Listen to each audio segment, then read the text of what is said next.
Iki ceritane biografi ora awake dhewe. Dandane iki cerita tau gak? Nah, si ngombe iki sehat pokoke. Ya, kudu diombe lho. Ya kudu adus. Kudu adus.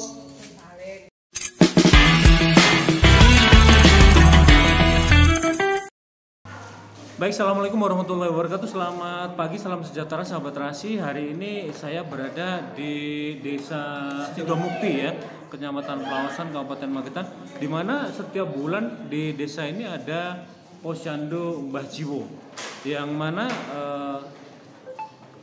artinya di sini banyak sekali ya warga yang mengalami gangguan ya, dengan emosional mereka ini mendapat perawatan dan bimbingan dan juga pengobatan gitu. Dan kita bersama dengan Bunda Debbie selaku penanggung jawab. Bisa dikatakan bahwa penanggung jawab bisa, foundernya juga bisa, jadi penggagasnya juga bisa, seperti itu. Semuanya berarti Bunda. Jadi termasuk juga tenaga intinya untuk penanganan ini. Ya, betul. Jadi istilahnya perlu saya garis bawahi bahwa di Desa Sidomukti bukan banyak ODGJ. Jadi ini nanti supaya tidak rancu. Jadi kenapa kok ada posyandu jiwa di desa kami itu bukan karena banyak ODGJ, tetapi karena kita memperhatikan istilahnya kesehatan jiwa. Jadi yang cikal bakal yang di sini itu bukan hanya ODGJ saja, tetapi ODMK. ODMK adalah orang dengan masalah kejiwaan. Jadi kalau bisa dilihat dari desa-desa lain, mungkin di Desa Sidomukti itu 17 ODGJ dan ODMK. Jadi yang dimaksudkan dengan ODGJ yang sudah parah, ODMK itu yang baru gejala, gitu. Nah itu kita rangkul semuanya. Saya yakin di desa-desa yang lain lebih banyak, tetapi mungkin itu karena tidak menjadi sorotan, tidak menjadi prioritas. Dan mungkin kepedulian. Nah, betul, tidak ada kepedulian. Sedangkan di kami itu ada kepedulian. Gitu. Jadi awalnya itu kita 17 orang itu yang parah itu hanya sekitar 5. Yang lainnya itu ODMK. Nah, kenapa ODMK ini kita berikan ruang dan diprioritaskan? Karena kalau ODMK ini tidak bisa diatasi, ya akhirnya jadi ODGJ. Kita nggak mau seperti itu. Itu sebabnya ODMK itu jangan sampai menjadi ODGJ. Yang ODGJ bisa sembuh dan berkarya. Seperti itu. Ini bisa awalnya tahun berapa sih Bun? Cikal bakalnya tahun 2016. Ya. Kalau saya di sini sudah tahun 95 di sini. Saya selaku bidan desa, terus sudah mengenal ODGJ di sini yang dipasung dan lain sebagainya. Saat itu karena program dari pemerintah itu tidak seperti sekarang ini, saya hanya tiap bulan nyuntik di rumah-rumah, gitu. Ya dari mulai tahun 95 sampailah tahun 2016 kita punya grup WA kepedulian antar masyarakat dan pemerintahan desa dan puskesmas. Nah, cikal bakalnya dari situ. Nah, dari tahun 2016 itu kita sharing-sharing, ternyata kok banyak sekali masyarakat yang antusias juga. Antusias untuk memberikan informasi. Oh, itu ada gejala orang stres, mungkin hanya ngelamun-ngelamun saja, depresi gitu aja. Itu kita sudah langsung tangani. Nah, setelah itu tahun 2017 barulah saya mempunyai pemikiran bahwa ini lebih baik kalau seandainya dijadikan satu. Yang tak suntik tiap bulan itu kalau digabungkan gimana? Itu akhirnya seperti itu. Itu awalnya memang inisiatif dengan pribadi gitu ya? Iya, karena kan setiap bulan saya yang nyuntik, gitu. Jadi gimana? Perkembangannya mereka baik, perkembangan mereka baik. Yang marah jadi tidak marah, tetapi ternyata memang mereka tuh bukan hanya butuh suntikan saja, tetapi mereka butuh sosialisasi kepada lingkungannya, sesama penderita. Nah, ternyata kita coba kalau dikumpulkan gimana? Ternyata ini akhirnya mulai Posyandu Mbah Jiwo. Ya. Dan itu baru pertama kali di Karisidenan Madiun, kita baru yang pertama kali. Dan sekarang alhamdulillah sudah banyak desa-desa, puskesmas yang studi banding ke sini, baik itu yang dari Magetan ataupun juga yang dari luar kota, Dan sekarang sudah banyak sekali posyandu jiwa ada di desa-desa. Ya, itu tujuan kita sebenarnya. Supaya memberikan istilahnya inspirasi terhadap desa lain. Akhirnya termotivasi. Termotivasi. Ya? Ternyata di sini berhasil gitu. Pun dari 17 kemarin menurut ini perkembangan seperti apa?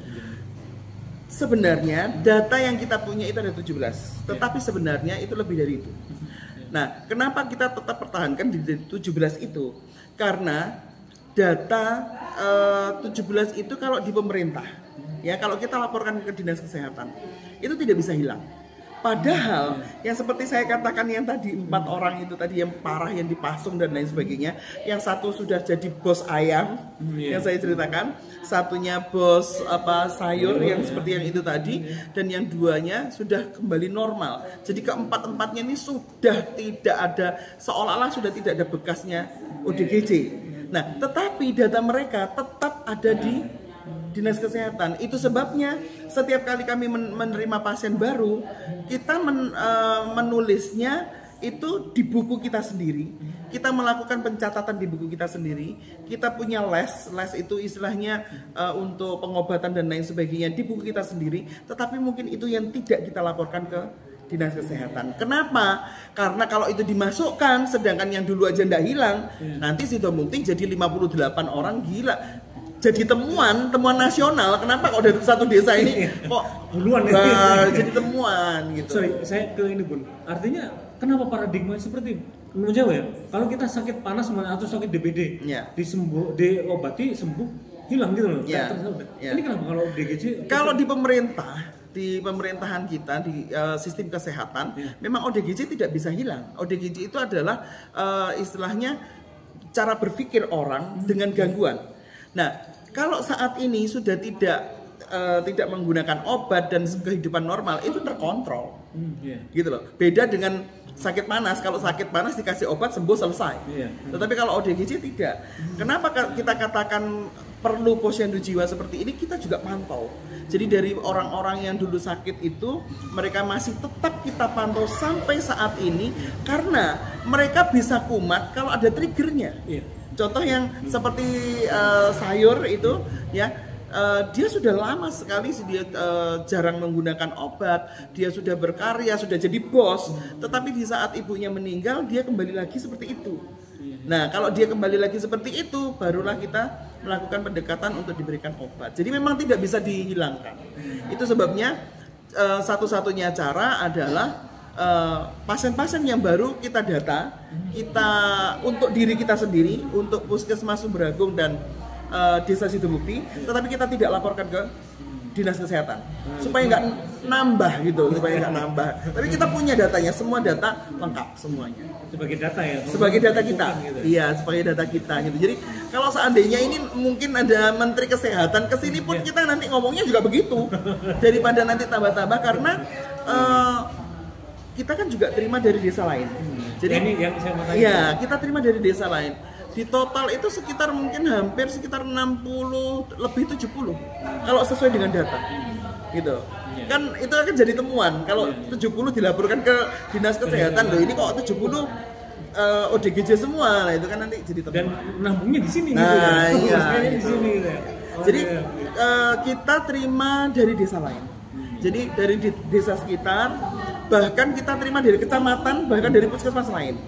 Nah, biasanya kita ajak ke sini setelah mereka sudah terkondisikan baik, kita kembalikan. Kita kembalikan ke puskesmas masing-masing, kita kembalikan ke desa masing-masing. Tetapi yang saat ini yang dari desa lain itu ya masih lumayan. Ada beberapa desa yang titip ke sini. Sorry Bu, tadi kan sempat apa sih yang mungkin yang perlu diketahui oleh masyarakat penyebab utama gitu mereka mengalami depresi kemudian menuju ke arah gangguan mental itu apa sebetulnya? Pertama ya beban hidup ya. Beban hidup. Sebenarnya bukan hanya perekonomian. Sebenarnya yang bisa dikatakan kenapa kok saya peduli? Ini kenapa kok saya peduli dengan masyarakat yang karena saya sendiri pun juga pernah mengalami ODMK. Dan saya tidak malu untuk mengakui bahwa saya pernah mengalami ODMK, orang dengan masalah kejiwaan. Dan sebenarnya Saya yakin yang lihat juga pernah ngalami. Cirinya cuma satu, gampang kalau pengen tahu. Pusing, tidak bisa tidur, berdebar-debar, perutnya sebah kembung, dadanya mulai ampek. Itu sudah masuk ODMK. Berarti sampai kita mengambil tindakan yang dibilang nggak rasional itu udah termasuk sih, ya? Iya. Berarti saya pernah kalau. Iya. Dan itu tuh sebenarnya di masyarakat luas sudah pasti mengalami seperti itu. Nah, itu sebabnya saya peduli dengan ODMK dan ODGJ. Saya tahu. Saya ini ODMK. Saat itu kebetulan saya sudah masuk di sekolah perawatan ya. Saya ini sudah ODMK. Tinggal selangkah lagi aja udah ODGJ. Kalau tidak datang iya, gitu ya. Dan saya tahu bagaimana caranya untuk keluar sembuh dari ODMK. Itu sebabnya itu saya di Posyandu Jiwa ini saya pendekatannya dengan cara saya. Mungkin tidak sesuai dengan kesehatan tapi dengan cara saya, dan alhamdulillah banyak remaja-remaja, jangan salah, remaja yang mau bunuh diri banyak loh ya. Saya sudah nangani, hari ini saya nangani 4 orang, dan yang dulu-dulu sudah banyak sekali.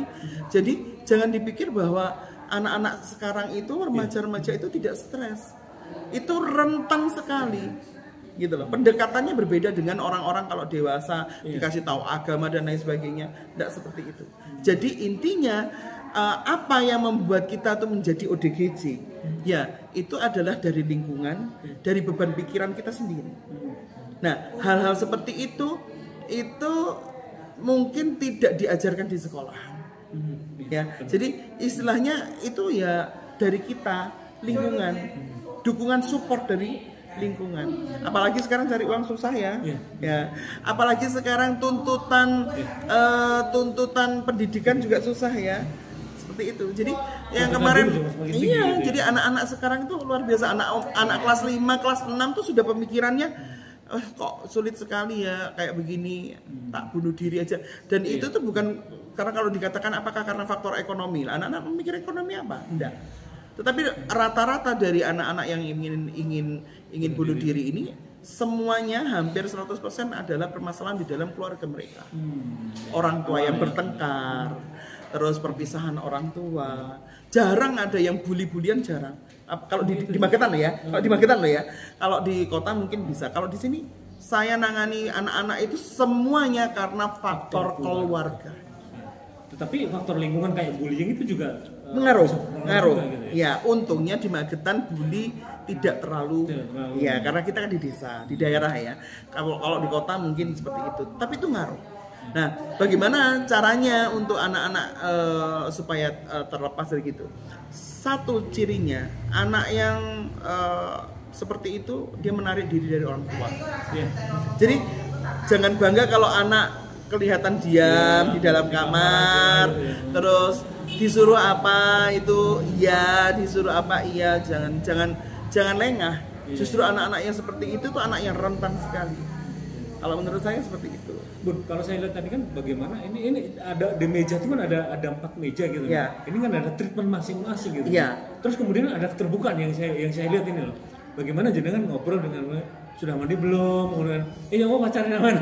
Ini menurut saya interaksi yang sangat menarik gitu. Apakah bisa dibilang keterbukaan dalam bentuk perhatian itu faktor kunci mereka bisa sebenarnya ini hanya akan bisa dirasakan oleh orang yang pernah ODMK ya. Seperti saya ya. Orang-orang dengan ODMK dan ODGJ itu yang diperlukan itu tuh sebenarnya bukan obat. Yang diperlukan itu adalah support dari lingkungan. Nomor 1 itu dari keluarga. Yang kedua dari lingkungan. Coba jenengan lihat tadi apakah ada kader-kader atau saya terlihat jijik sama mereka, terlihat diajak ngomong kayaknya bau, kayaknya enggak ada. Jadi kita ngajak ngobrol dan mereka suka. Karena kalau di rumah, di lingkungannya dia tidak ada yang ngajak ngobrol. Paham maksudnya ya? Jadi sebenarnya treatmentnya itu adalah komunikasi. Hanya itu, menerima mereka dengan segala kekurangan mereka. Gak mau mandi, gak apa-apa. Kita punya pasien yang sampai bertahun-tahun tidak mandi, seperti saya ceritakan Mbak Nurul itu sekarang sudah cantik. Jadi memang itu perlu perlahan-lahan. Jadi guyonan. Sekarang mohon maaf ya, kalau di masyarakat sopo sing gelem ngajak omong-omongan wong edan. Maaf ya. Siapa yang mau ngajak guyonan orang edan? Istilahnya seperti itu. Tetapi di sini kami mengajak guyonan, ngajak omong-omongan dan mereka merasa diterima. Itu kuncinya sebenarnya. Akhirnya mereka juga mengungkapkan apa yang dirasakan. Apa yang dirasakan, maunya gimana, terus kok mama nggak mau mandi, kenapa nggak mandi? Oh seperti ini, nggak apa-apa, kita kasih support kalau kamu mandi begini-begini, seperti itu. Intinya adalah penerimaan mereka, karena tidak banyak orang-orang yang istilahnya mau menerima mereka. Nah ini salah satu yang kuncinya adalah ternyata nggak cuma jenengan gitu. Jenengan mengajak juga ini ibu-ibu yang keluarga ini. Ya. Ini kan nggak mudah gitu loh. Ceritanya kan karena dari mulai tahun 2016 tadi saya katakan. Tahun 2016 itu di dalam grup WA itu boleh siapa saja ikut. Dan tidak dipaksa. Jadi saya bikin grup itu dari perangkat desa yang mau. Masyarakat kader-kader yang mau untuk ikut andil di dalam cikal bakal Posyandu Jiwa ini. Sama seperti saat Posyandu Jiwa ini dibentuk, saya kowar-kowar ke masyarakat siapa yang mau jadi kader Posyandu Jiwa. Tidak ada duitnya, tidak dibayar saat itu.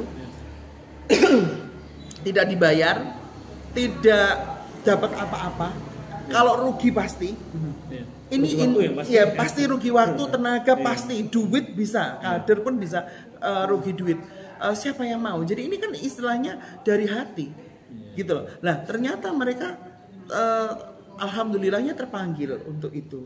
Nah kalau sudah bekerja dengan dari hati tanpa paksaan, ikhlas, ya sudah lancar, seperti itu.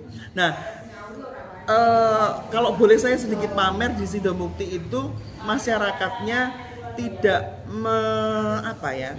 mendiskriminasikan ODGJ. Kenapa saya katakan seperti itu? Karena itu tadi dari tahun 2016, 2017 saya yang kalau seandainya saya penyuluhan kemana-mana, saya penyuluhannya umpama nih tentang kesehatan itu saya sisipkan. Tentang kesehatan jiwa. Jadi setiap saya penyuluhan, apapun penyuluhannya, mau penyuluhan kesehatan, kesehatan lingkungan atau kesehatan fisik dan lain sebagainya, saya sisipkan itu di masyarakat sehingga masyarakat itu sering mendengarkan ODGJ, ODMK, caranya kita tidak boleh menjauhi, caranya kita harus merengko. Kalau ada wong ngelamun, istilahnya ya ngelamun rodok suwi, dilaporkan supaya diambil tindakan. Seperti itu, dari mulai tahun 2016 sampai saat ini. Sehingga akhirnya lama-lama masyarakat menjadi terbiasa mendengarkan ODGJ, ODMK. Sehingga itu bukan sesuatu hal yang luar biasa. Artinya masyarakat mulai orang takut itu karena tidak tahu. Karena tidak tahu, betul, karena tidak tahu. Itu sebabnya dengan bangga saya katakan di Sidomukti tidak ada ODGJ yang telanjang di jalanan, yang tidak tertangani, tidak ada. Semua ODGJ di Sidomukti semuanya tertangani. Bahkan ODMK tertangani. Jadi jangan main-main kalau di Sidomukti jenengan ngelamun ya. Umpamanya jenengan ngelamun satu hari kok ngelamun terus di pinggir pintu gitu ya. Datang itu nanti sama kader. Dan yang mendatangi itu bukan saya loh. Bukan saya, hebatnya adalah kadernya. Itu berapa sih kader? Kader kita ada 5. Tetapi partisipasi masyarakat dari kader-kader yang lain itu semua. Jadi kita punya kader itu sekitar 40 orang plus perangkat desa, semuanya ikut andil. Itu hebatnya di situ. Jadi kalau seperti saya katakan tadi, kita pernah dapat pasien akhirnya jadi ODGJ, itu ya karena ngelamun itu tadi. Coba jangan cari di luaran sana siapa yang ngelamun diparani, enggak ada kalau enggak di Sidomukti. Jadi itu kayaknya kok ngelamun terus ya. Didatangilah sama kadernya, ditanyai kenapa. Kalau kader ini merasa bahwa ini kok omongannya ngaco, barulah dia panggil kita. Jadi caranya seperti itu, Pak. Jadi semuanya ikut andil. Itu belum luar biasa. Yang paling luar biasa adalah bagaimana, mohon maaf ya, ODGJ yang sempat mendapat perawatan, kemudian itu juga terbuka. Iya. Ini yang luar biasa. Saya nggak dapetin mungkin dimanapun gitu ya. Bagaimana mereka terbuka bahwa saya dulu adalah ODGJ, tetapi nggak bisa sembuh. Sembuhnya adalah karena apa? Masyarakat menerima dan sebagainya. Ini gimana Bun bisa apa ya? bisa membuka. Sebenarnya Pak ya, mungkin penjenengan heran karena penjenengan belum terpapar ilmu kesehatan. Sebenarnya di rumah sakit jiwa, kan karena saya pernah SPK 3 tahun, jadi saya pernah praktek di rumah sakit jiwa. Nah, sebenarnya di rumah sakit jiwa, cara yang lihat sembuh atau tidak itu seperti itu. Kalau dia sudah menerima bahwa dia sakit, menerima bahwa dia pernah gangguan jiwa, itu sembuh. Seperti saya katakan yang jadi bos ayam itu dia terbuka.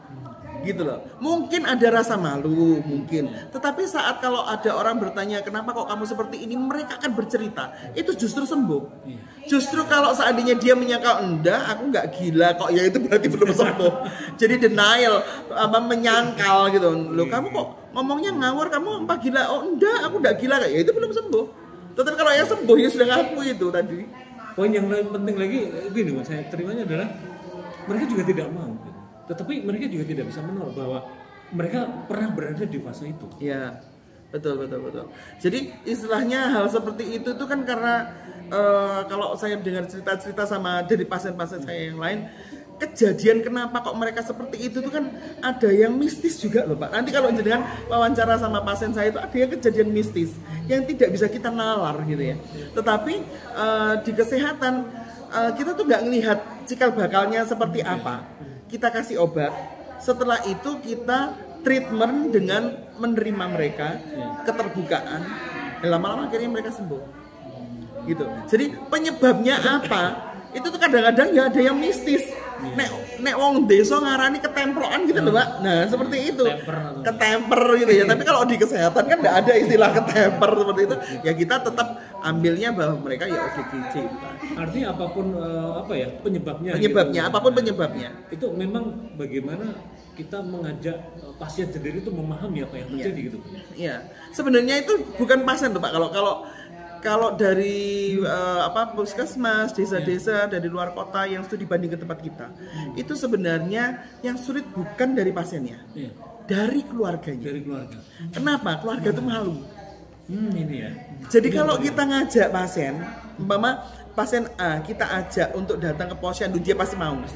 Karena apa? Karena dia kan itu kesempatan untuk dia pengen tahu lah di luar itu seperti apa. Tetapi siapa yang malu? Keluarga. Jadi yang susah adalah keluarga. Selalu orang yang studi banding selalu bertanya bagaimana caranya untuk supaya keluarga itu bisa menerima bahwa anggota keluarganya seperti itu dan diserahkan ke kita. Kalau saya punya trik. Triknya adalah, ini kalau saya ya, kita pakai 2 cara. Cara halus atau cara yang agak sedikit keras. Bukan memaksa. Mungkin agak sedikit mengintimidasi. Ada triknya ini mungkin bagi teman-teman yang lain. Yang halus adalah kita mendekatkan diri kepada keluarganya. Kita kasih tahu pengertian. Ini anakmu, saya pernah ngalami yang baru ini aja. Saya ngalami seperti itu, kasih penjelasan gak percaya. Sampai pada akhirnya yang ODGJ ini nekek bapaknya ditegak. Barulah bapaknya sadar, oh iya ternyata anakku gila. Barulah dipasrahkan ke kita. Itu kita pendekatannya lama, sampai berbulan-bulan, nggak 1 bulan 2 bulan, berbulan-bulan. Itu pakai trik yang pertama. Kalau pakai trik pertama ini nggak mampan, kita pakai trik yang kedua. Caranya gimana? Di setiap desa ada babinsa, ada babin kamtipmas. Kita boleh datang ke mereka dengan babinsa dan babin kamtipmas. Mungkin mereka diam saja, kita yang memberikan penjelasan bahwa anggota keluarganya sakit dan ini mengganggu lingkungan. Jadi ada laporan dari lingkungan. Jadi Pak Polisi dan Pak Tentara ini istilahnya, ayo anakmu diajak, diobatin karena ini sudah mengganggu lingkungan. Nah itu sudah pasti keluarga sudah tidak bisa gandoli urusannya sama polisi, sama tentara dan lingkungan. Yang pertama mungkin keluarga itu malu, pasti malu Pak. Yang kedua tidak percaya bahwa mungkin tidak percaya dengan kesehatan, betul. Tidak percaya dengan kesehatan. Yang seperti saya katakan yang kemarin ditekek itu juga gak percaya kesehatan. Dia cari dukun berpuluh-puluh dukun. Dia merasa bahwa anaknya ini ketemperan. walaupun kita kasih penyuluhan dan lain sebagainya, sampai pada titik bapaknya ditekek itu hampir mati, barulah dia sudah mungkin ya sudahlah. Bun, akhirnya oke, ini kan sudah sembuh dia dan dia butuh eksistensi dan artinya agar keberlanjutan daripada kesehatan mereka ini masih terus terjaga, apa yang harus dilakukan? Di Posyandu Jiwa ini kita tidak hanya kumpul-kumpul dan menerima mereka, tapi kita memberikan pelatihan supaya mereka bisa mandiri, walaupun sebenarnya mereka pada akhirnya contohnya seperti kayak bos sayur itu dia sudah punya profesi sendiri, tetapi di tempat kami itu tetap diberikan pelatihan, contohnya anyaman, terus cara bikin keset atau apa seperti itu. Nah itu bisa untuk modal mereka, contohnya seperti anyaman itu bisa jadi mata pencarian mereka, jadi mereka bisa bekerja ya. Jadi alhamdulillah semuanya itu di Sidomukti itu tidak ada ODGJ yang tidak bisa berkarya, semuanya berkarya, paling tidak bertani, terus yang anyaman itu tadi, terus yang lainnya jadi kuli atau apa, tapi mereka semuanya berkarya dan mereka semua diterima oleh masyarakat. Iya, kuncinya itu. Dan mungkin saya ngomong ini enak ya, tetapi bahwa perjuangan kami dimulai tahun 2017. Itu yang jangan dilupakan. Jadi jangan dipikir bahwa 1 tahun, 2 tahun mengadakan itu sudah tidak semudah itu. Konsistensi dari perjuangan yang paling berat. Iya, itu. Tetapi sebenarnya kalau kita betul-betul terjun di dalam Posyandu Jiwa ini, saya dan kader-kader itu amat sangat memperhatikan setiap perkembangan mereka. Sedikit saja perkembangan mereka. Jadi contoh kalau seandainya datang pertama cuma nunduk, tidak mau melihat orang, 2 kali datang masih tetap nunduk, 3 kali datang dia sudah mau melihat, itu udah bikin kita senang, maju nih, gitu loh, sudah maju gitu loh. Dia dulunya nggak pernah senyum, terus bisa senyum, udah maju sekali. Ya kayak kalau kita ngelihat perkembangan anak balita itu Pak, jadi seperti itu. Dan itu membuat kita menjadi senang. Bun, ini mungkin bisa dibilang tips atau pesan lah untuk mungkin teman-teman lain yang memang membuka posyandu seperti ini ya, jiwa seperti ini. Ini apa yang harus agar konsistensi, kemudian ya itu bisa terus menolong terus-menerus itu. Kuncinya satu. Saya selalu tekankan itu setiap ada studi banding. Kuncinya cuma satu. Nggak muluk-muluk. Tulus ikhlas. Dah selesai. Nggak perlu duit, nggak perlu macam-macam. Tetapi kalau kamu tulus ikhlas, jalan. Sekarang saya kasih tahu, kesehatan jiwa itu adalah program kesehatan yang tidak populer, tanda kutip. Mohon maaf, saya bekerja di Puskesmas Sumber-Agung 30 tahun, tidak populer, tidak ada duit. Dari sisi manapun, tidak ada duitnya, tidak ada apa-apanya. Kita rugi, ya. Kenapa kok rugi? Kita beli contoh ya, seperti sikat gigi dan lain sebagainya itu karena ikhlas, jangan.